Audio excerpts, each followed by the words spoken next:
नमस्कार विद्यार्थी मित्रांनो, इयत्ता 10वीच्या पॉलिटिकल सायन्सच्या NCERT मधला सेकंड चॅप्टर जो आहे फेडरलिझम याची चर्चा आपण करणार आहोत. सुभाष IASच्या टेलिग्राम चॅनलवर या चॅप्टरच्या नोट्स मी ऑलरेडी अपलोड केलेल्या आहेत. तुमच्याकडे त्या असतील अशी मी अपेक्षा करतो. साधारणतः इंट्रोडक्शन आणि 5 टॉपिक्स किंवा 5 भाग या चॅप्टरचे आहेत. वन बाय वन आपण त्याची चर्चा करूया. सुरुवातीला इंट्रोडक्शन. काय म्हटलं याच्यामध्ये की आपल्याला या चॅप्टरमध्ये फेडरलिझम विषयी शिकायचं आहे. मग याच्या आधीचं जे प्रकरण होतं पॉवर शेअरिंग, त्याच्यामध्ये आपण वेगवेगळ्या प्रकारचं पॉवर शेअरिंगचे प्रकार पाहिले होते. काय काय होतं की व्हर्टिकल पॉवर शेअरिंग म्हणजे तुमच्या सेंट्रल लेवलवर एक गव्हर्नमेंट आणि मग प्रोव्हिन्शियल लेवलवर किंवा स्टेट लेवलवर दुसरे गव्हर्नमेंट आणि या दोघांमध्ये काही ना काही पॉवर शेअरिंग.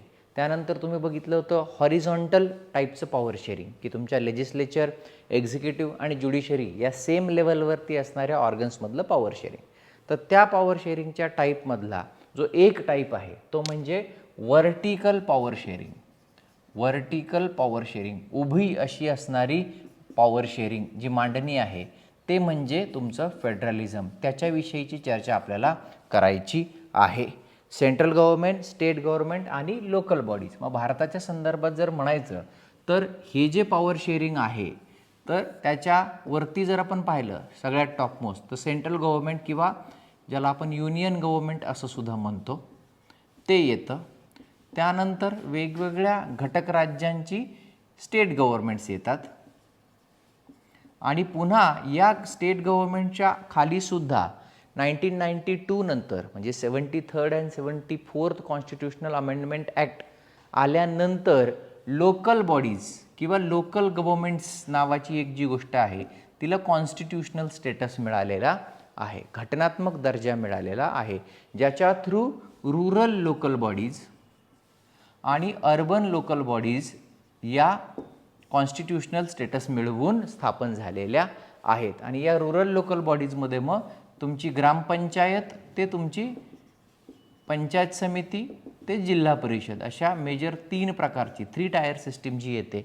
आणि इकडे अर्बनमध्ये मग तुमच्या म्युन्सिपल कॉर्पोरेशनपासून खाली नगरपंचायतीपर्यंत सगळ्या अर्बन लोकल बॉडीज तिथे येतात. सो भारताच्या केसमध्ये सेंट्रल गव्हर्नमेंट आणि स्टेट गव्हर्नमेंट तर आहेच आहे पॉवर शेअरिंगमध्ये, परंतु खालीसुद्धा एक 3rd टायर जो आहे एका अर्थाने ते तयार झालेलं आहे. सो आपल्याला हे फेडरलिझमचं हे जे स्ट्रक्चर आहे भारतामध्ये हे कसं आलं, काय प्रकारची कॅरेक्टरिस्टिक त्या फेडरलिझमची असतात, भारतीय घटनेमध्ये फेडरलिझमची कोणती तत्त्व पाळलेली आहेत वगैरे वगैरे ही सगळी चर्चा वन बाय वन करायची आहे. तर हा झाला इंट्रोडक्शनचा भाग. What we are going to learn that vertical power sharing between central government and state government as well as between state governments and the 3rd tier of the this segment federalism, that is local government. बघा what is federalism, what is federalism जो पहिला मुद्दा आहे की federalism म्हणजे नेमकं काय. Federalism म्हणजे नेमकं काय. 2 प्रकारच्या सिस्टीम आहेत, 2 प्रकारच्या सिस्टीम आहेत, फेडरल सिस्टीम आणि युनिटरी सिस्टीम. फेडरल सिस्टीम आणि युनिटरी सिस्टीम हे सेकंड मुद्दा जो आहे तो मी आता पुसतो, आपल्याला माहिती काय शिकणार आहे आपण. मग आता 2 प्रकारच्या सिस्टीम आहेत. पहिली आहे फेडरल सिस्टीम ज्याच्यामध्ये आपण आत्ताच बोललो की सेंट्रल गव्हर्नमेंट तुमचं आणि तुमची स्टेट गव्हर्नमेंट याच्यामध्ये क्लिअर कट वाटप केलेलं आहे पॉवरचं, याच्यामध्ये क्लिअर कट वाटप केलेलं आहे पॉवरचं. आणि दुसरी जी सिस्टीम आहे ती म्हणजे युनिटरी सिस्टीम, ज्याला मराठीमध्ये आपण एकात्मक शासन पद्धती असं सुद्धा म्हणू शकतो. एकात्मक, युनिटरी. या केसमध्ये काय आहे तर एकच सेंट्रल गव्हर्नमेंट असेल आणि बाकी मग स्टेट गव्हर्नमेंट्स नसतीलच. सगळा कारभार जो आहे तो सेंट्रल गव्हर्नमेंट थ्रूच चालेल. ऑर जर स्टेट गव्हर्नमेंट असतील तर त्यांच्याकडे कोणतेही पॉवर्स दिले गेलेले नसतील, ते सर्वच्या सर्व या सेंट्रल गव्हर्नमेंटला सबऑर्डिनेट असतील. म्हणजे थोडक्यात काय, एक प्रकारचं गव्हर्नमेंट मशिनरी म्हणूनच ती प्रांतिक सरकारं काम करतील, ती या सेंट्रल गव्हर्नमेंटच्या अधिपत्याखालीच काम करतील, कुठलेही पॉवर्स त्यांच्याकडे नसतील, ते शेवटी लायबल किंवा ॲन्सरेबल असतील या सेंट्रल गव्हर्नमेंटला. थोडक्यात काय, एकाच प्रकारच्या शासनाचा वचक संबंध देशावरती किंवा राष्ट्रावरती असणं म्हणजे एकात्मक शासन पद्धती किंवा unitary system of government. Federal सिस्टीममध्ये काय आहे की तुमचं एक केंद्रीय पातळीवरचं सरकार आणि मग प्रांतीय पातळीवरची सरकारं यांच्यामध्ये असणारं पॉवर शेअरिंग किंवा पॉवरचं डिस्ट्रीब्युशन किंवा बॅलन्स ऑफ पॉवर, एक प्रकारचं सत्तेचं संतुलन या दोन्ही ठिकाणी असतं. हा फेडरल सिस्टीम आणि युनिटरी सिस्टीममधला महत्त्वाचा फरक, पहिला फरक, की स्ट्रक्चर ऑफ गव्हर्नमेंट कसं आहे. सेकंड काय आहे, युज्युअली 2 लेवल्स ऑफ गव्हर्नमेंट. इथला सेकंड मुद्दा काय, की साधारणतः 2 लेवल्स असतात, सेंट्रल गव्हर्नमेंट आणि स्टेट गव्हर्नमेंट. आणि भारताच्या संदर्भात आपण लोकल बॉडीज हा आणखी म्हटलं. Government for entire country and government at level of states. Correct आहे. Both enjoy their power of independence of other. या दोन्ही प्रकारच्या सरकारांकडे स्वतःचे असे पॉवर्स असतात आणि हे पॉवर जे आहेत हे इंडिपेंडंटली ते वापरू शकतात. म्हणूनच तर त्याला फेडरल सिस्टीम ऑफ गव्हर्नमेंट असं म्हटलेलं आहे. आपण पॉवर शेअरिंगच्या चॅप्टरमध्ये बेल्जियम आणि श्रीलंकेचं उदाहरण पाहिलं की श्रीलंकेमध्ये पॉवर शेअरिंग न केल्यामुळे काय नुकसान झालं आणि बेल्जियममध्ये पॉवर शेअरिंग केल्यामुळे काय फायदा झाला. तर तशाच प्रकारे जिथे खूप मोठ्या प्रमाणावर विविधता असते, वांशिक विविधता असते, जातीय विविधता असते, धार्मिक विविधता असते, भाषिक विविधता असते, तर त्या प्रकारच्या विविधतेला डील करण्यासाठी, तिथल्या सर्व समाज घटकांना न्याय देण्यासाठी तुम्हाला फेडरल लेवलवरती किंवा फेडरल सिस्टीम स्वीकारून पॉवरचं शेअरिंग करावं लागतं. State governments have their own powers. त्यांना त्यांचे स्वतःचे अधिकार असतात. Both central and state government are answerable to the people. Both central and state government are answerable to the people. म्हणजे समजा आपण भारताच्या संदर्भात म्हटलं की इथे तुमचं दिल्लीलाच एक सेंट्रल गव्हर्नमेंट आहे, ते सबंध देशासाठी पण राज्यकारभार करते. त्याच वेळेला महाराष्ट्राच्या बाबतीतलं सरकार पाहिलं तर ते महाराष्ट्राच्या जनतेसाठी तिथे शासन करतंय आणि हे साधारणतः एकाच भूभागातल्या म्हणजे लोकांवरती राज्य करत असतात. एकाच भूभागातल्या लोकांवरती राज्य करत असतात, फक्त त्यांच्या अधिकारांमध्ये वेगळेपण असतं. So both central and state government are answerable to the people. त्यामुळे हे सगळे लोक घटक त्या राज्यातल्या किंवा त्या देशातल्या लोकांना उत्तरदायी असतात, लोकांना ॲन्सरेबल असतात. एका अर्थानं एकमेकांना ॲन्सरेबल असण्याऐवजी लोकांना उत्तरदायित्व हे त्यांच्या लेखी मोठं असतं. लक्षात येते. हा झाला तुमच्या फेडरल सिस्टीम आणि युनिटरी सिस्टीममधला फरक. आता दुसरा मुद्दा, की फीचर्स ऑफ फेडरलिझम. 7 महत्त्वाचे फीचर्स जे आहेत ते या चॅप्टरमध्ये दिलेले आहेत, की या प्रकारच्या फेडरल सिस्टीममध्ये कोणते फीचर्स येतात किंवा त्याची वैशिष्ट्य काय आहेत. 1 बाय 1 आपण ती फीचर्स डिस्कस करूया. की फीचर्स ऑफ फेडरलिझम 1 बाय 1 आपण ते फीचर्स डिस्कस करूया. दुसरा मुद्दा जो येतो, की फीचर्स महत्त्वाची वैशिष्ट्ये. तुमच्या नोटमध्ये ती सगळी लिहिलेली आहेत, ती याच्याविषयी आपण चर्चा करू. नोटमध्ये ती लिहिलेली आहेतच. काय पहिला मुद्दा, 2 or more levels of government. 2 or more levels of government. जसं आपण मगाशी म्हटलं तसं सेंट्रल गव्हर्नमेंटची एक लेवल, स्टेट गव्हर्नमेंटची एक लेवल, ऑर मोर आणि लोकल गव्हर्नमेंट. म्हणजे साधारणतः अशा प्रकारच्या लेवल ऑफ गव्हर्नमेंट हे पहिलं वैशिष्ट्य येतं फेडरलिझमचं. सेकंड काय म्हटलंय बघा, गव्हर्न सेम सिटिझन्स. आत्ताच आपण पाहिलं की भारतातल्याच लोकांवर हे सगळे लोक शासन करतायत, but on jurisdiction in specific matters of legislation, taxation and administration. Jurisdiction मराठीमध्ये या शब्दाचा अर्थ होतो अधिकार क्षेत्र. On jurisdiction. जरी तुम्ही भारतातल्याच लोकांवरती राज्य करत असलात तरी देखील काय आहे, प्रत्येकाला स्वतःचं अधिकार क्षेत्र आहे. आता अधिकार क्षेत्र 2 प्रकारचं असतं. पहिलं अधिकार क्षेत्र असतं ते म्हणजे भौगोलिक, जॉग्राफिकल, आणि दुसऱ्या प्रकारचं अधिकार क्षेत्र असतं ते म्हणजे पॉवरच्या लिमिटेशनच्या बाबतीत. भौगोलिक म्हणजे काय, समजा आपण म्हटलं गुजरात असेल, महाराष्ट्र असेल, यांचं भौगोलिक अधिकार क्षेत्र हे त्या महाराष्ट्राच्या सीमेपर्यंत असतं महाराष्ट्र शासनाचं. भारत सरकारचं भौगोलिक अधिकार क्षेत्र सबंध भारत किंवा संपूर्ण भारत हे असेल. हे झालं तुमचं भौगोलिक अधिकार क्षेत्र. परंतु या लेवल ऑफ गव्हर्नमेंट्समध्ये केवळ भौगोलिकच अधिकार क्षेत्राचं वाटप आहे का, तर नाही.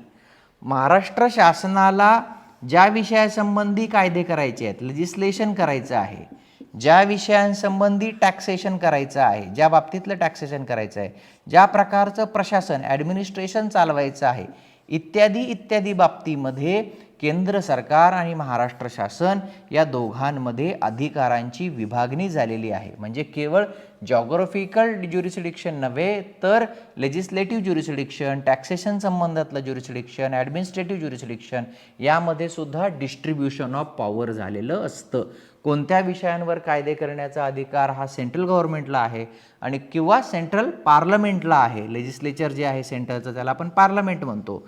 आणि कोणत्या विषयांवर कायदे करण्याचा अधिकार हा स्टेट गव्हर्नमेंट किंवा स्टेटच्या लेजिस्लेचरला म्हणजेच स्टेट लेजिस्लेचर राज्याच्या विधिमंडळाला आहे. याच्या मध्ये काय आहे टोटल विभागणी केलेली असते. हे झालं तुमचं सेकंड फीचर. थर्ड फीचर काय म्हटलंय ज्युरिस्डिक्शन. मग आता ही जी विभागणी करून दिलेली आहे, हे जे ज्युरिस्डिक्शन विभागून दिलेलं आहे हे काय म्हटलंय स्पेसिफाईड इन द कॉन्स्टिट्यूशन. मग हे मोघम आहे का? की फीचर काय सांगतं, हे जे ज्युरिस्डिक्शन आहे, ही जी अधिकारांची विभागणी आहे, प्रत्येकाचं जे अधिकार क्षेत्र आहे स्टेट गव्हर्नमेंटचं आणि सेंट्रल गव्हर्नमेंटचं, ह्याची विभागणी जी आहे ती कुठे मेन्शन केलेली आहे तर it is specified in the constitution. Constitution घटनेमध्ये रिटन फॉर्मॅटमध्ये लिखित स्वरूपात ते ज्युरिस्डिक्शन मेन्शन केलेलं आहे आणि existence of that tiers constitutionally guaranteed. म्हणजे केवळ ज्युरिस्डिक्शन तिथे लिहिलेलं नाही तर एक्झिस्टन्स तुमचं अस्तित्व की सेंट्रल गव्हर्नमेंट पण राहील आणि स्टेट गव्हर्नमेंट पण राहील. तुमचं अस्तित्व मिटणार नाही आणि हे तुमचं अस्तित्व तर राहीलच आणि त्याबरोबर मग हे तुमचं झालं ज्युरिस्डिक्शन. उद्या तुमच्या स्टेट गव्हर्नमेंटचं एक्झिस्टन्सच काढून टाकला आणि या संबंध फेडरल राष्ट्राला युनिटरीमध्ये कन्वर्ट केलं असं होणार नाही. The whole existence of second level or state governments has been काय आपण म्हणतो इटरेटेड ऑर स्पेसिफाईड कंपल्सिव्ह पद्धतीने कॉन्स्टिट्यूशनमध्ये दिलेला आहे. हे तुमचं झालं थर्ड फीचर ऑफ फेडरलिझम, सगळ्यात महत्त्वाचं जे येतं ते. चौथं फीचर काय म्हटलंय बघा, fundamental provisions of the constitution can't be changed unilaterally. दोन्ही लेवलची कन्सेंट हवी. याचप्रमाणे तुमचं एक्झिस्टन्स जर कॉन्स्टिट्यूशनवर डिपेंडंट आहे त्यामुळं या कॉन्स्टिट्यूशनच्या ज्या फंडामेंटल प्रोव्हिजन्स आहेत, महत्त्वाच्या तरतुदी ज्या आहेत त्या बदलण्याचा जो काही अधिकार आहे तो केवळ केंद्राला नसतो. तर त्या प्रकारच्या फंडामेंटल प्रोव्हिजन्स बदलण्याकरता स्टेट लेजिस्लेचरची किंवा त्या स्टेट लेवलच्या सरकारांची सुद्धा एका अर्थानं परवानगी किंवा कॉन्सेंट हवी असते. जे म्हणजेच काय, तुमच्या कॉन्स्टिट्यूशनच्या बेसिक ढाच्याला बदलण्याचा अधिकार एका अर्थानं सेंट्रल लेवलच्या सरकारकडं किंवा सेंट्रल लेवलच्या त्या ऑर्गनकडं त्याचबरोबर स्टेट लेवलच्या ऑर्गनकडं या दोघांकडे असतो. एका अर्थानं बॅलन्स ऑफ पॉवर इथे आलेला आहे. पाचवा मुद्दा काय आहे, courts have power to interpret constitution and the powers of different levels of government. Supreme court like umpire in the disputes. कधी कधी असं होऊ शकतं की हे जे केंद्र सरकार आहे हे या राज्य सरकारांचे पॉवर जे आहेत त्याच्यामध्ये एन्क्रोचमेंट अतिक्रमण करू शकतं. कधी कधी स्टेट गव्हर्नमेंट जे आहे ते सेंट्रल गव्हर्नमेंटच्या अधिकारांना नाकारण्याचा प्रयत्न करू शकतं. मग अशा वेळेला जर या दोघांमध्ये डिस्प्यूट मतभेद निर्माण झाले तर सुप्रीम कोर्ट हे त्यांच्यामध्ये निर्णायक अंपायरची भूमिका बजावतं आणि घटनेमध्ये असलेल्या त्यांच्यातल्या बॅलन्स ऑफ पॉवरचं इंटरप्रिटेशन स्पष्टीकरण देण्याचं काम करत असतं. म्हणजे थोडक्यात त्यांच्या अधिकारांच्या वाटपावर विवाद निर्माण झाला असता भारताची ज्युडिशरी जी आहे ती त्या फेडरल तत्वांचं रक्षण करण्याचं काम करते. सहावा मुद्दा, sources of revenue for each level of government. ह्या तुमच्या केंद्र सरकार आणि राज्य सरकार यांचे ज्या महसुलाचे सोर्सेस आहेत, उत्पन्नाचे पैशाचे जे स्रोत आहेत, are clearly specified to ensure financial autonomy. कॉन्स्टिट्यूशनमध्ये कोण कशा पद्धतीने महसूल कमावेल हे क्लिअरली स्पष्टपणे मेन्शन केलेलं आहे, जेणेकरून एक प्रकारची फायनान्शियल ऑटोनॉमी, मराठीत ज्याला वित्तीय स्वायत्तता असं म्हटलं जातं, ती राहील. आणि सातवं feature, federal system has dual objective. Federal सिस्टीमच्या समोर साधारणतः दोन प्रकारचे ऑब्जेक्टिव्ह असतात की प्रांतिक जी डायव्हर्सिटी आहे, रिजनल डायव्हर्सिटीला अकोमोडेट करायचं. रिजनल डायव्हर्सिटीला अकोमोडेट करायचं की महाराष्ट्र आहे, त्याची स्वतःची एक विविधता आहे, गुजरातची आहे, उत्तर प्रदेशची आहे, आसामची आहे, मणिपूरची आहे, मिझोरामची आहे, तमिळनाडूची आहे, है ना, राजस्थानची आहे, हिमाचल प्रदेशची आहे, पंजाबची आहे. या प्रकारच्या भौगोलिक विविधतेला पण सामावून घ्यायचं आणि त्याचबरोबर नॅशनल युनिटी जी आहे, राष्ट्रीय एकात्मता आहे, ती सुद्धा जपायची. हे फेडरलिझमच्या समोर असणारं एक दुहेरी असं ऑब्जेक्टिव्ह असतं. ही 7 वैशिष्ट्ये आहेत फेडरलिझमची. वेगवेगळ्या फेडरेशन्समध्ये मग आता ह्या ज्या प्रकारचं बॅलन्स ऑफ पॉवर आहे किंवा डिस्ट्रीब्युशन ऑफ पॉवर आहे, हे जगातल्या सगळ्याच राष्ट्रांमध्ये सारखं आहे का? भारतामध्ये जसं आहे तसंच इतर कुठल्या फेडरल नेशनमध्ये पण ते सारखं आहे का? तर नाही. त्या देशाच्या हिस्टॉरिकल कॉन्टेक्स्टनुसार, त्या देशामध्ये पूर्वी काय घडलं आहे, त्या देशामध्ये कोणत्या प्रकारचे लोक राहतात, तिथे कशा प्रकारची विविधता आहे, डिपेंड्स ऑन दॅट. त्या तिथल्या भौगोलिक आणि ऐतिहासिक घडामोडींवरती आधारित अशा प्रकारे सेंटर आणि स्टेट गव्हर्नमेंटमध्ये अधिकारांचं वाटप किंवा पॉवर शेअरिंग जे आहे ते होत असतं. जसं आपण बेल्जियमच्या केसमध्ये डच आणि फ्रेंच स्पीकिंग लोकांमधलं वाटप पाहिलं, ते कॉम्प्लेक्स आहे. तर तशाच पद्धतीने ते तिथल्या समाजाला आणि याला अनुरूप आहे. भारतामध्ये ते शेअरिंग जे आहे ते वेगळं आहे. थोडक्यात त्या देशाच्या इतिहासामध्ये काय घडलंय, काय प्रकारचे लोक तिथं राहत आहेत, याच्यावर त्या देशातलं power sharing between central government and state government is clearly dependent. पुढचं वाक्य तिथल्या हिस्टॉरिकल कॉन्टेक्स्टवर अवलंबून. आणि आता फेडरेशन अस्तित्वात येण्याचे 2 मार्ग. फेडरेशन अस्तित्वात येण्याचे 2 मार्ग, ह्याची चर्चा पुढचा भाग जो आहे. मग आता हे जे फेडरेशन अस्तित्वात येतं, हे कसं अस्तित्वात येतं, याचे 2 मार्ग आहेत, ते आपण बघूया.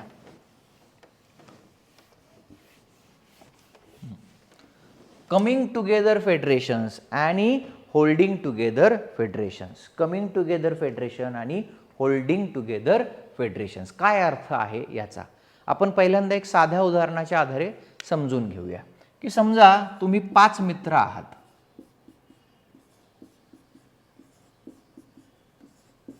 हे 5 मित्र आहेत, 1 2 3 4 5. ठीक आहे. हे असे गप्पा मारत बसलेले आहेत. प्रत्येकाच्या खिशात स्वतःचे पैसे आहेत, प्रत्येकाचा काहीतरी स्वतःचा व्यवसाय आहे, प्रत्येकाचा काहीतरी एक मानमरातब आहे. ते असेच गप्पा मारत बसलेत. जो तो स्वतंत्र आहे. ठीक आहे.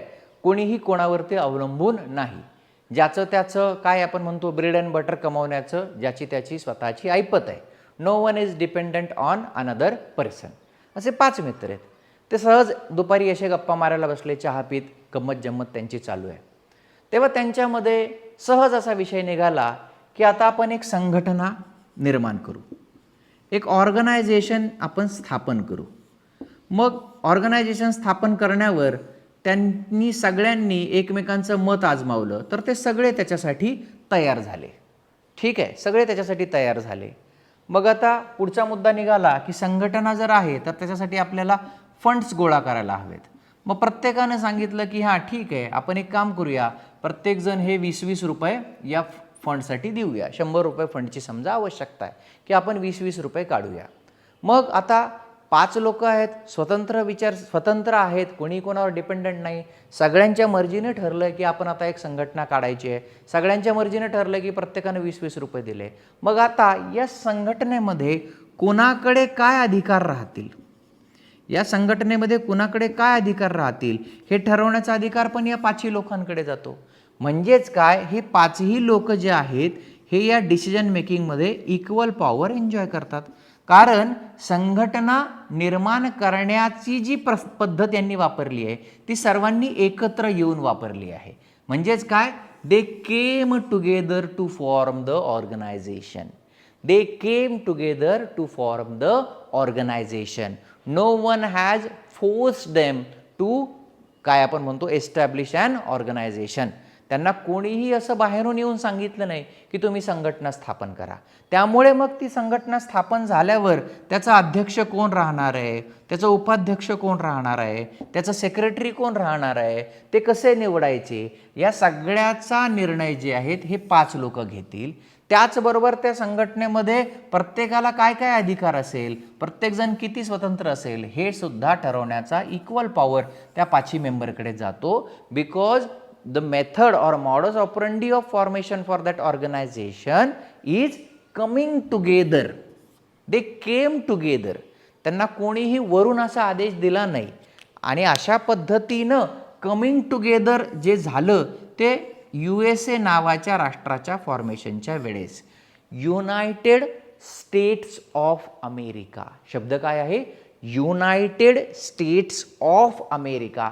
अमेरिकेच्या नावानं युनायटेड झालेले, एकत्र आलेली राज्य, युनायटेड स्टेट्स ऑफ अमेरिका.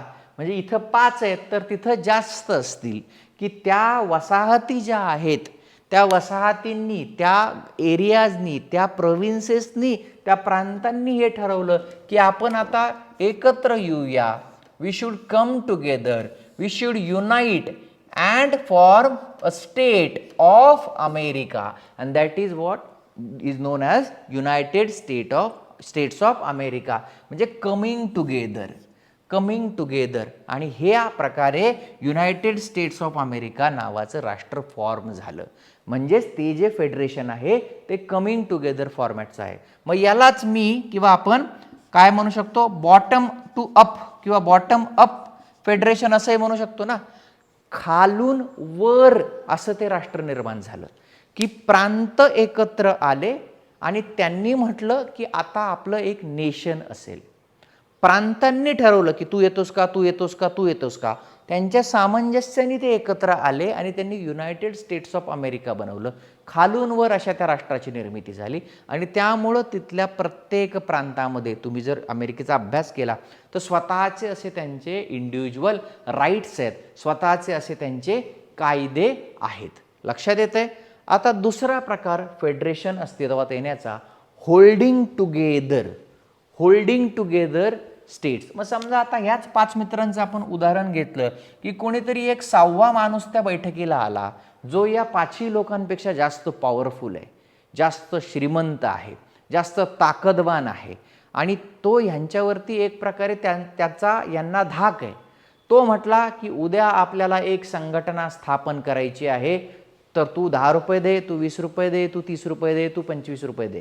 त्या संघटनेमध्ये मी अध्यक्ष असेल, तू हा उपाध्यक्ष असेल, हा सेक्रेटरी असेल, हा नुसता सदस्य असेल. कोणीतरी आलं आणि त्या 5 लोकांना होल्ड केलं, होल्डिंग टुगेदर, आणि तशा पद्धतीने ती संघटना बनली. म्हणजे या प्रकारच्या फेडरेशनमध्ये काय घडलं, कोणीतरी एक टॉप लेवलवरून आलं आणि त्यानं त्या सगळ्यांना होल्ड केलं. स्वतःच्या मर्जीनं, स्वतःच्या निर्णय क्षमतेनं ते तिथं आले नाहीत. ती संघटना फॉर्म होताना होल्डिंग टुगेदर की धरलंय त्यांना एकत्र आणि त्यांचं राष्ट्र केलंय. मग अशा पद्धतीनं होल्डिंग टुगेदर पद्धतीनं कुठलं राष्ट्र फॉर्म झालं, इंडिया, भारत. 15 ऑगस्ट 1947 आहे ना, जवाहरलाल नेहरूंचं भाषण आहे. Long ago we made a tryst with destiny. आणि आता आपण भारत आहोत. चला, महाराष्ट्र तुम्ही आहात, गुजरात तुम्ही आहात, केरळ तुम्ही आहात, आपण सगळे भारत आहोत. का? कारण आपण इथून ब्रिटिश नावाच्या कॉमन इनेमीला हाकलून दिलेलं आहे. मग तो आपल्या सगळ्यांचा कॉमन इनेमी होता, त्याचा अंमल या सगळ्या प्रांतांवरती होता. त्याला आपण हाकलून लावताना, सगळ्यांनी लढाई देताना आपण बाय अँड लार्ज सोबत आलेलो आहोत, एकत्र आलेलो आहोत. तर चला आपण आता राष्ट्र होऊया, या एकत्र. होल्डिंग टुगेदर म्हणजे इथे राष्ट्राची जी निर्मिती आहे ती कशी आहे, टॉप टू बॉटम. टॉपवरून इन्स्ट्रक्शन आली आहे, टॉपला एकत्र तुमचा लढा झालेला आहे आणि तुम्ही त्या राष्ट्राला आता बनवलेला आहे by holding together different provinces or different states. लक्षात येतंय.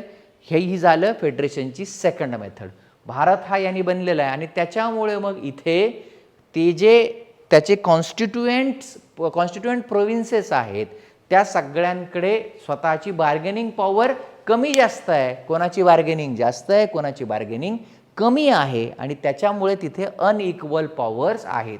काहींना जास्त पॉवर दिल्यात, काहींना कमी पॉवर दिल्यात, काहींना स्पेशल स्टेटस दिलाय वगैरे वगैरे. That we call as holding together federations. लक्षात आला फरक? तेच आता तिथे लिहिलंय. फेडरेशन अस्तित्वात येण्याचे दोन मार्ग. Coming together federations like USA, Switzerland, Australia and holding together federations like India, Spain and Belgium. India, Spain and Belgium.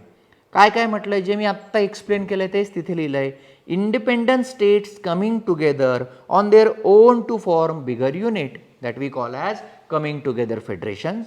By pooling sovereignty and retaining identity, they can increase their security. Pooling म्हणजे act of sharing or कंबायनिंग. डाव्या हाताला अर्थ लिहिला त्या शब्दाचा की तुम्ही तुमची जी सॉव्हरेंटी आहे, सार्वभौमत्व आहे, निर्णय घेण्याचं जे स्वातंत्र्य आहे ते कंबाईन करत आहात आणि जेणेकरून तुम्ही तुमची आयडेंटिटी पण ठेवताय आणि प्लस तुमची सिक्युरिटी वाढवताय एकत्र येऊन.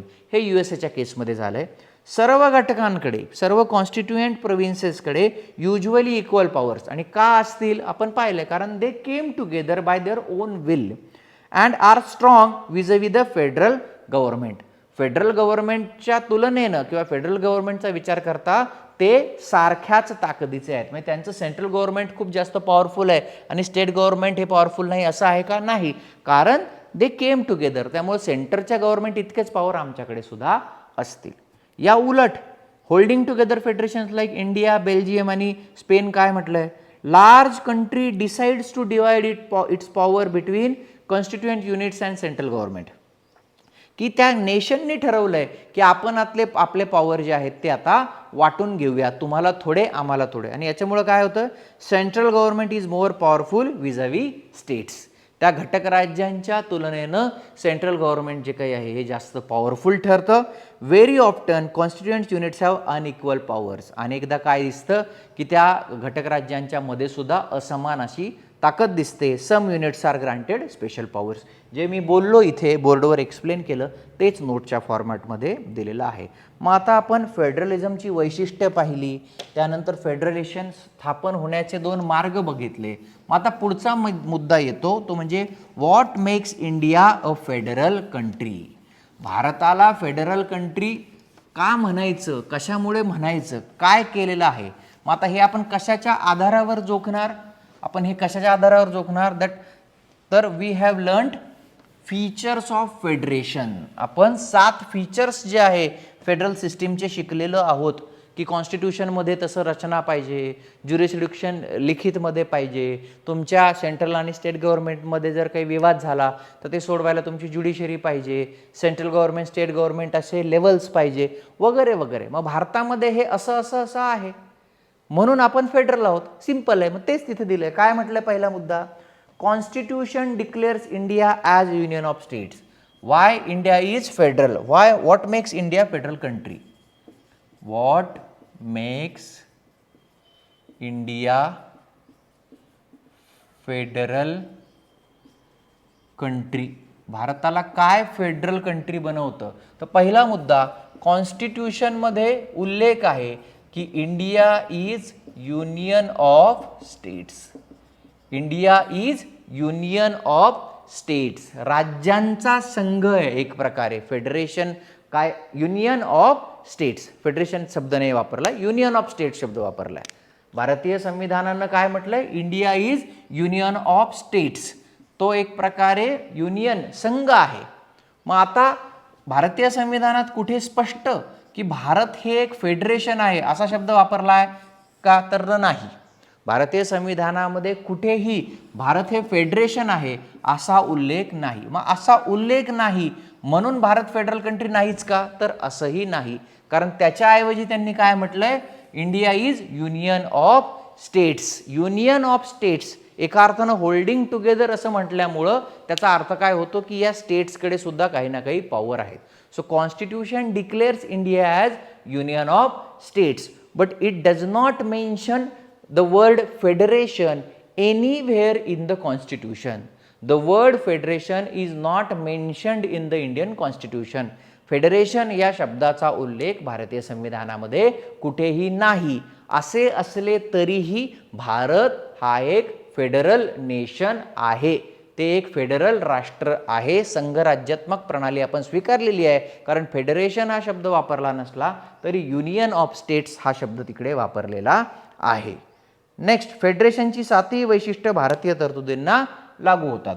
हे झालं पहिलं कारण की what makes India federal country. Second काय म्हटलंय, कॉन्स्टिट्यूशनमध्ये originally 2 tier system of government, central, union आणि state government. Later third, panchayat आणि म्युन्सिपाल्टी. मी मगाशी म्हटलो तसं तिघांचं सेपरेट ज्युरिस्डिक्शन आहे, आपल्याला माहिती आहे. आणि घटनेत लेजिस्लेटिव्ह सेपरेशन स्पष्टपणे दिलेलं आहे. ज्युरिस्डिक्शन आपल्या कॉन्स्टिट्यूशनमध्ये अधिकार क्षेत्र विभागून दिलेलं असल्या कारणानं आपण म्हणू शकतो की India is federal country.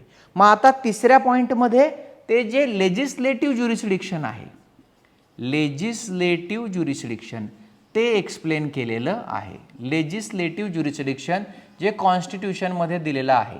Legislative jurisdiction म्हणजे तुमच्या सेंट्रल गव्हर्नमेंटला किंवा सेंट्रल गव्हर्नमेंटचं जे लेजिस्लेचर आहे त्याला आपण काय म्हणतो, पार्लमेंट. आणि तुमच्या स्टेट गव्हर्नमेंटशी रिलेटेड असणारं जे तुमचं लेजिस्लेचर आहे, ज्याला आपण स्टेट लेजिस्लेचर, राज्याचं विधिमंडळ, ज्याचं विधानसभा आणि विधान परिषद हे घटक असतात आणि वरच्या संसदेचे लोकसभा, राज्यसभा आणि राष्ट्रपती हे घटक असतात. तर या दोन्ही प्रकारच्या लेजिस्लेचरचं ज्युरिस्डिक्शन काय असेल, on which subjects they can legislate और दे कॅन मेक लॉज, याची स्पष्टपणे विभागणी घटनेमध्ये किंवा कॉन्स्टिट्यूशनमध्ये करून देण्यात आलेली आहे. मग ज्या विषयांवर केवळ तुमची पार्लमेंट कायदे करू शकते अशा विषयांचा समावेश करणारी एक यादी आहे, तिला युनियन लिस्ट असं कॉन्स्टिट्यूशननी म्हटलंय. मराठीमध्ये ज्याला आपण संघसूची असं म्हणतो. ज्या विषयांवर कायदे करण्याचा अधिकार केवळ स्टेट लेजिस्लेचरला आहे त्याची एक यादी केलेली आहे, त्याला स्टेट लिस्ट किंवा राज्यसूची असं मराठीमध्ये म्हटलेलं आहे.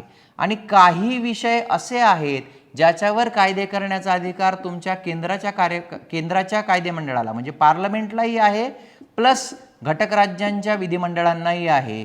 अशा विषयांची यादी ज्या टायटल खाली केली आहे त्याला कॉन्करंट लिस्ट किंवा समवर्ती सूची असं म्हटलं गेलेलं आहे. समवर्ती सूची असं म्हटलं गेलेलं आहे. मग आता युनियन लिस्टमधले कोणते सब्जेक्ट आहेत, का ते सब्जेक्ट केवळ पार्लमेंटकडेच दिलेले आहेत, तर त्या विषयांच्या बाबतीत संपूर्ण देशामध्ये युनिफॉर्मिटी असावी, संपूर्ण देशामध्ये एकवाक्यता किंवा एकतानता असावी, सारखेपणा असावा, हे गरजेचं आहे. कारण जर तो विषय त्यांनी राज्यसूचीत टाकला असता तर त्या विषयांसंबंधी वेगवेगळ्या राज्यांमध्ये वेगवेगळी पॉलिसी निर्माण झाली असती.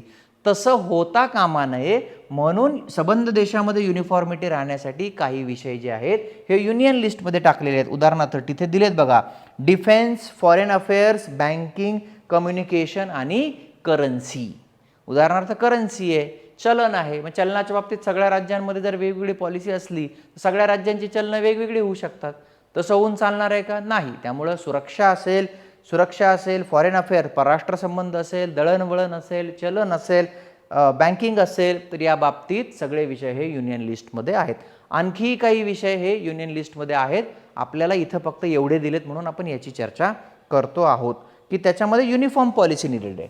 स्टेट लिस्टच्या बाबतीत काय म्हटलंय, असे विषय त्याच्यामध्ये आहेत जे लोकल लेवलवरती डील करणं गरजेचे आहे, त्या प्रांतांच्या किंवा त्या स्टेटच्या लेवलवरती डील करणं गरजेचे आहेत. असे विषय स्टेट लिस्टमध्ये आहेत. लोकल इम्पॉर्टन्स, उदाहरणार्थ पोलीस, तिथलं लॉ अँड ऑर्डर सांभाळणारं समजा पोलिसिंग आहे, ट्रेड आहे, व्यापार आहे, कॉमर्स आहे, वाणिज्य आहे, ॲग्रिकल्चर आहे, इरिगेशन आहे, कृषी आणि सिंचन. पोलीस, कृषी आणि सिंचन हे स्टेटशी संबंधित असणारे विषय स्टेट लिस्टमध्ये टाकलेत. आणि मग आता दोन्ही ठिकाणी कायदे होऊ शकतात की सेंट्रल लेवललाही त्या विषयावर कायदा होऊ शकतो, स्टेट लेवलला एक विषय होऊ शकतो. असे जे विषय आहेत ते समवर्ती सूचीत टाकलेत. त्याच्यामध्ये कुठले आहेत, एज्युकेशन आहे, शिक्षण आहे, फॉरेस्ट वन आहेत, ट्रेड युनियन आहे, मॅरेज आहे, ॲडॉप्शन आहे, सक्सेशन आहे. मॅरेज आहे म्हणजे तुमचं विवाह संस्था आहे, ॲडॉप्शन आहे त्यानंतर म्हणजे ज्याला आपण म्हणतो दत्तक घेणं, दत्तक विधान असेल, आणि सक्सेशन ज्याला आपण म्हणतो ना की वारस जे काही आहे या संदर्भातले हे विषय हे कॉन्करंट लिस्टमध्ये टाकलेले आहेत. मग कधी कधी असं होऊ शकतं की कॉन्करंट लिस्टमधला समजा मॅरेज नावाचा विषय आपण घेतला, याच्यावरती तुमची पार्लमेंटही कायदा करू शकते आणि तुमचं स्टेट लेजिस्लेचरही कायदा करू शकते. जर असं झालं की पार्लमेंटनं केलेला कायदा आणि स्टेट लेजिस्लेचरनं केलेला कायदा हा एकमेकांना कॉन्फ्लिक्ट करत असेल, एकमेकांशी संघर्ष करत असेल आणि त्यातनं कन्फ्युजन क्रिएट असेल की कुठला कायदा आता मानायचा, असं जर कॉन्फ्लिक्ट सेम टॉपिक बाबत झालं समवर्ती सूचीतल्या विषयांबाबतीत, तर तिथे मात्र पार्लमेंटचा कायदा जो आहे तो प्रिव्हेल ठरतो, संसदेचा कायदा जो आहे तो प्रिव्हेल ठरतो, तो तिथे प्रभाव गाजवतो, तो तिथे गृहीत धरला जातो. म्हणजेच आपल्याकडे सेंट्रल लेजिस्लेचरला अधिक पॉवर दिलेले आहेत. हा एक मुद्दा. आणि याच्यातलाच पुढचा मुद्दा की काही विषय असे आहेत की जे युनियन लिस्टमध्ये समाविष्ट नाहीत, स्टेट लिस्टमध्येही समाविष्ट नाहीत आणि समवर्ती सूचीमध्येही समाविष्ट नाहीत. ते वेळोवेळी घटना लिहिल्यानंतर किंवा नंतर लक्षात आलेले विषय आहेत, म्हणजे ज्याला आपण रेसिड्युअरी सब्जेक्ट्स असं म्हणतो. रेसिड्युअरी पॉवर्स किंवा रेसिड्युअरी सब्जेक्ट्स, उर्वरित विषय. मग आता याच्यात कुठेही नसणारे जे विषय आहेत त्याच्याविषयी कायदे करण्याचा अधिकार कोणाला असतो, तर आपला कॉमन सेन्सने आपल्याला उत्तर देता येतं, पार्लमेंटलाच असतो. जे विषय इथं मेन्शन केलेले नाहीत त्यांच्याविषयी कायदे करण्याचा अधिकार हा सेंट्रल लेवलवरच्या लेजिस्लेचरला म्हणजेच पार्लमेंटलाच असतो. लक्षात येतंय? युनियन लिस्ट कोण करतं, स्टेट लिस्ट कोण करतं, कॉन्करंट लिस्ट कोण करतं, कॉन्फ्लिक्ट झाल्यावर पार्लमेंटकडे जातं आणि रेसिड्युअरी पॉवरसुद्धा पार्लमेंटकडे असतात. हे जे वाटप आहे लेजिस्लेटिव्ह सब्जेक्टचं हे भारताच्या कॉन्स्टिट्यूशनने दिलं आहे. That makes India federal country. चौथा मुद्दा होल्डिंग टुगेदर. आपण पाहिलं होल्डिंग टुगेदरचा अर्थ. फेडरेशन राज्यांना इक्वल पॉवर देत नाही. भारतामध्ये सुद्धा इक्वल पॉवर दिलेल्या नाहीत. आता समजा जम्मू काश्मीरचं जाऊ द्या 370ला हटवून, आत्ताच आपल्याला माहिती आहे की कसं 5 वर्ष होत आहेत आणि आता ते सगळ्या न्यूज येत आहेत. आत्ताच्या याच्यात जायचं नाही, पण सुरुवातीला ज्यावेळेला आपले संविधान निर्माण झालं तेव्हा जम्मू काश्मीरसारख्या राज्याला स्पेशल स्टेटस दिलेला होता. सो हे एक उदाहरण आहे की काही राज्यांना स्पेशल स्टेटस दिला जातो, म्हणजेच भारत हे फेडरल नेशन आहे. पाचवा मुद्दा, भारतामध्ये काही असे प्रांत आहेत, उदाहरणार्थ चंडीगड, लक्षद्वीप, दिल्ली, त्यानंतर तुमचं अंदमान निकोबार, तर यांना आपण काय म्हणतो, युनियन टेरिटरीज. युनियन टेरिटरीज, केंद्रशासित प्रदेश किंवा संघशासित प्रदेश, हे यांना राज्याचा काही प्रकारे दर्जा दिलेला नाही. यांच्यावरती थेट शासन रूल करण्याची जबाबदारी कोणावर आहे, सेंट्रल गव्हर्नमेंटवर आहे. म्हणजेच काही जे रिजन आहेत भारतातले छोटे छोटे जे स्ट्रॅटेजिकली इम्पॉर्टंट आहेत, डिप्लोमॅटिकली इम्पॉर्टंट आहेत, ते थेट सेंटरच्या आधिपत्याखाली येतात. होल्डिंग टुगेदरमध्ये जसं सेंट्रल महत्त्वाचं असतं तेच हे उदाहरण आहे. सहावा मुद्दा, केंद्र राज्यांमधलं जे पॉवर शेअरिंग आहे ते बेसिक आहे. केंद्र राज्यांमधलं पॉवर शेअरिंग जे आहे ते बेसिक आहे, ते तुम्हाला बदलता येत नाही. ते तुम्हाला बदलता येत नाही, सहजासहजी बदलता येत नाही. किंवा आपण की फीचर बघताना म्हटलं होतं की अशा प्रकारची बेसिक अरेंजमेंट जर बदलायची असेल तर तिथे तुम्हाला घटक राज्यांची संमती आवश्यक असते. तिथे तुम्हाला घटक राज्यांच्या संमतीशिवाय ते बेसिक अरेंजमेंट बदलता येत नाही. म्हणजेच काय, it is very tough to change the basic power sharing between central government and state government. आणि हे करण्याकरता तुम्हाला घटना दुरुस्तीची गरज असते. हे करण्याकरता तुम्हाला घटना दुरुस्तीची गरज असते, ज्याच्यामध्ये संसदेच्या दोन्ही सभागृहांमध्ये 2/3 मेजॉरिटी आवश्यक असते. आणि केवळ संसदेच्या पातळीवर नव्हे तर किमान भारतातल्या निम्म्या राज्यांची संमती त्याकरता लागते. निम्म्या राज्यांची संमती त्याकरता लागते. म्हणजेच घटक राज्य पिक्चरमध्ये येतात जेव्हा हे बेसिक पॉवर शेअरिंग बदलण्याचा विषय येतो तेव्हा. स्टेटच्या संमतीशिवाय तुम्ही ते पॉवर शेअरिंग बदलू शकत नाही. हेही एक तथ्य which makes India a federal country. सातवा मुद्दा, ज्युडिशरी, सुप्रीम कोर्ट आणि हायकोर्ट पॉवर शेअरिंगच्या बाबतीत डिस्प्यूट निर्माण झाल्यास ते त्याचं इंटरप्रिटर म्हणून काम करतात. जे आपण की फीचर पाहिलं होतं ते भारतामध्ये होतं, म्हणून इंडिया इज फेडरल कंट्री. मग आता पुढचा मुद्दा येतो, how federalism is practised. How federalism is practice. भारतामध्ये आपण म्हटलं की आपण फेडरल आहोत, मग हे प्रॅक्टिसमध्ये कसं आलं, भारताच्या संदर्भामध्ये याची प्रॅक्टिस आजपर्यंत कशी झाली आहे, काय चाललं आहे स्टेट गव्हर्नमेंट आणि सेंट्रल गव्हर्नमेंटच्या मध्ये, बरं चाललं आहे का, तर त्याची थोडीशी चर्चा त्यांनी केलेली आहे. म्हणजे मुळात प्रॅक्टिसमध्ये जेव्हा येतं तेव्हा पहिला भाग आहे सोर्स ऑफ फेडरलिझम म्हणून आपण कॉन्स्टिट्यूशनकडे बघतो, सोर्स ऑफ फेडरलिझम म्हणून आपण कॉन्स्टिट्यूशनकडे बघतो. पण केवळ कॉन्स्टिट्यूशन या पुस्तकाच्या आधारे भारताचं राजकारण चालतं का? तर नाही. त्याची जी प्रॅक्टिस आहे, डेमोक्रेटिक पॉलिटिक्स, इथलं जे पॉलिटिक्स आहे त्याच्यामध्ये पण ते फेडरलिझम कितपत पाळलंय आणि कितपत नाही, ते यशस्वी झाले की नाही हे ठरत असतं. कारण शेवटी सेंट्रल गव्हर्नमेंट असं जरी म्हटलं तरी तिथे पक्ष असतात, लोक असतात. स्टेट गव्हर्नमेंट असं जरी म्हटलं तरी तिथे पक्ष आणि लोक असतात. तर ह्या दोन्ही प्लेयर्सवरती हे डिपेंडंट असतं. म्हणजे केवळ कॉन्स्टिट्यूशनवरती ते डिपेंडंट आहे का की फेडरलिझमची प्रॅक्टिस कशी चालली आहे? तर नाही. तिथल्या सरकारांवर, तिथल्या पक्षांवर आणि तिथल्या राजकारण्यांवर हे डिपेंडंट असतं. So democratic politics plays major role in the implementation of federal system anywhere in the world, in India also and in anywhere in the world असं आपण म्हणू शकतो. मग भारतामध्ये काय काय आहे? पहिला मुद्दा जो येतो तो म्हणजे लिंग्विस्टिक स्टेट्स. लिंग्विस्टिक स्टेट्स की हा मुद्दा आहे जो या फेडरलिझमला त्यानं हातभार लावला किंवा मदत केली, की भाषिक आधारावर भाषावार प्रांतरचना आपल्याकडे झाली. 1956चं आपण बघूया नंतर.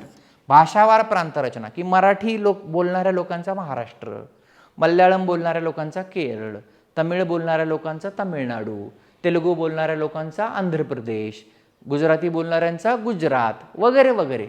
भाषावार प्रांतरचना म्हणजेच काय? लोकल ज्या प्रकारचे लिंग्विस्टिक कम्युनिटी आहे किंवा अगदी एथनिसिटी आहे, नॉर्थ ईस्टमधली काही राज्य आहेत, नागालँड आहे किंवा उत्तराखंड, झारखंड आहे, त्या बेसिसवर त्या रिजनल ॲस्पिरेशन्सचा आणि रिजनल लिंग्विस्टिक अँड कल्चरल आयडेंटिटीचा विचार करून त्या प्रदेशाला घटक राज्याचा दर्जा देणं, हे काम लिंग्विस्टिक स्टेट्सच्या फॉर्मेशनमध्ये झालंय, जेणेकरून या फेडरल प्रिन्सिपलला एक प्रकारे बढावा मिळालेला आहे. सेकंड, सेंट्रल गव्हर्नमेंटची लँग्वेज पॉलिसी. सेंट्रल गव्हर्नमेंटची लँग्वेज पॉलिसी. इथं सगळ्यात पहिल्यांदा मुद्दा एक क्लिअर करायला पाहिजे. Indian constitution does not recognise any language as national language. भारताची राष्ट्रभाषा म्हणून कोणत्याही भाषेची घोषणा भारतीय घटनेनं केलेली नाही. भारताच्या राज्यघटनेनं किंवा कॉन्स्टिट्यूशननं राष्ट्रभाषा म्हणून कुठल्या एका भाषेला मान्यता दिलेली नाही, तर ऑफिशियल लँग्वेज म्हणून त्यानं काही भाषांना मान्यता दिलेली आहे. कार्यालयीन भाषा म्हणून मान्यता दिलेली आहे. राष्ट्रभाषा ॲज सच अशी भारताला नाही. हिंदी जी बोलली जाते ती काही सबंध भारताची मदर टंग नाही. हिंदी ही काही सबंध भारताची मदर टंग नाही. हिंदी केवळ 40% लोकांची मातृभाषा आहे, म्हणजे 60% लोकांची ती मातृभाषा नाही. मी मराठी माणूस आहे, माझी मातृभाषा मराठी आहे.